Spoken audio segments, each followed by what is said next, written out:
Hey everybody, it's David here with Heart Magic. This is going to be a big episode on stem cells and the aortic valve. This is also probably going to be one of the last episodes that I'm doing for quite a while because I've got my own heart challenges that I'm going through, and then also because this channel distracts me from my other channels, which are income producing.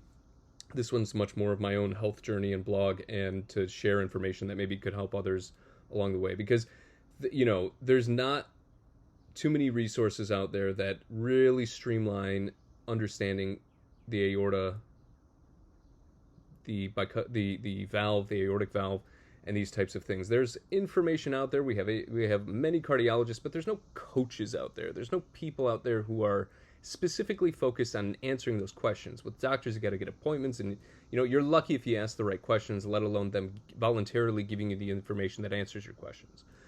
So that's kind of the niche that this channel has sort of helped to serve. But at the end of the day, this is optional for me, so it's gonna be a while before there's another episode after this. So anyway, let's get into the episode regarding stem cells. And I am making this because I've done tons of research, tons of personal experiments, specifically for the aortic valve and what can be done to heal it without replacing it. And the truth is that I've really had to face, in spite of my determination to prove people wrong, is that the aortic valve is not very healable with stem cells. Even if you were to directly inject it into the tissue of the aorta and the aortic valve, that's kind of risky in itself. And injecting stem cells into the heart muscle, which is different than the rings of the valve, the upper valves, you're going to get a different result. You're going to get the heart muscle is going to really love that, but the rubberiness of the aortas and that manifold of valves at the top of the heart, it's just not as susceptible to that healing process as I would have hoped. Now, people in the stem cell world who are legitimate university researchers, they know all this already. They publish very jargony documents, and they kind of keep in their own world, and it's really not open to the public. It's this new wave of MSc clinics in the Latin Americas and other places that are opening up the possibility to use stem cells at a consumer level, which is great. I personally have benefited from them. I went and I got an IV of 300 million, and boy did it do a lot for my heart. But it did not do anything for my aortic valve, my aortic root. And my hope was that maybe if I get more stem cells, heal the rest of my heart more, then it'll have the energy left over to get to the valve. And I think that there is a possibility that they really do help the valve, but I think it's very surface level. I don't think it penetrates deeper into the tissue because it's a harder type of tissue, and it's something that you might need more specific stem cells that will target that type of tissue better. This information, the clarity of that information, I feel like is not out there. Because there are people who are doing experiments with aortic valves with stem cells, but many of those you actually need a scaffold, some kind of thing that you can place onto the valve so that it stays on there, and it's just too complicated of a science, and it's unfortunate because this is one of the most common congenital heart defects. It's one of the most invasive procedures that you could possibly do if you're doing open heart surgery. And I think it's going to be a while before stem cell technologies can heal an aortic valve. This is unfortunate. Thankfully, there are other options out there, in regards to surgery. And I've said it from the beginning, I'm not against the idea of anybody getting heart surgery. I'm now in line to actually have to get it, unfortunately. But if we can spare people from having to get it, especially unnecessarily, I think that some people who, if you can heal your left ventricle and your aortic valve is technically fine and at a good measurement, that is most definitely an ideal scenario, because they will gladly do surgery on you to save your left ventricle.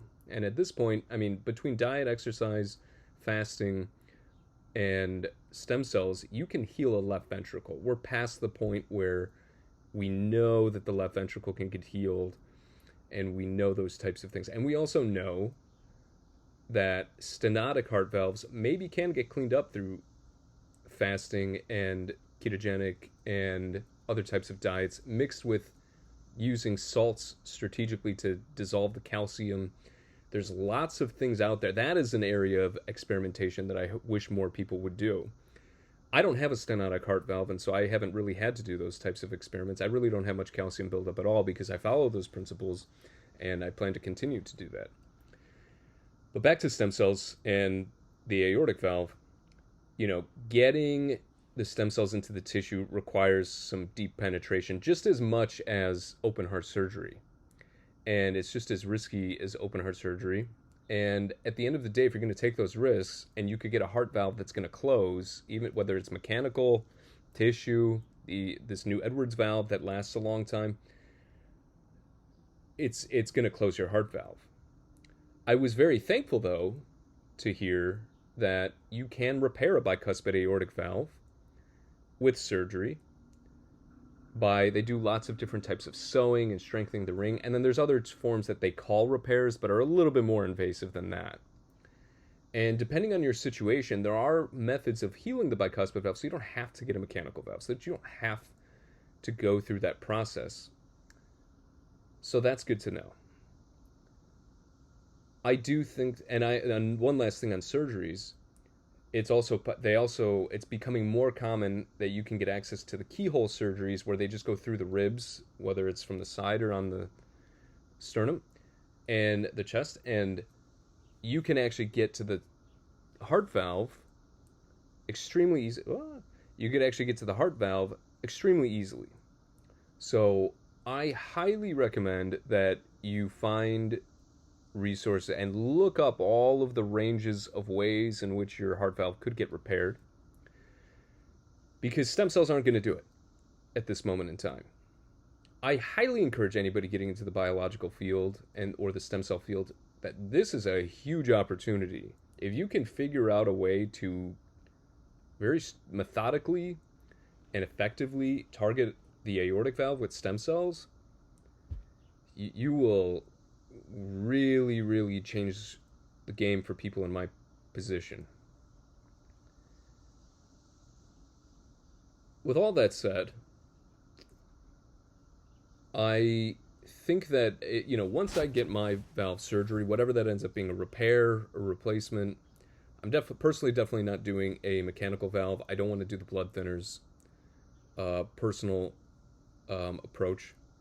But after I do that, my hope and plan is to do the keyhole surgery and to either repair or replace and have that last me a long time.